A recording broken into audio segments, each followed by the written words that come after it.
Everyone नमस्कार जय जगन्नाथ। आज आपण मानक पई किछि भी रेसिपी नहीं।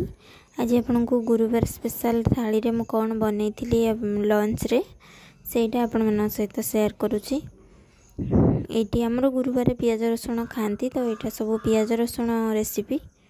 तो देखंतु उसना भात तापर एटा होची मुग डालमा कखारु कदली आलू सब पकेकी मुग डालमा आउ आमर अच्छी सजना शाग भजा जेहेतु आमर काली गोटे भोजी थिला तो आज सब माने किसी भी मसला खाद्य नहीं तो कहार भी खाइबार ठीक से इच्छा नहीं सब आमर सिंपल खाइबा।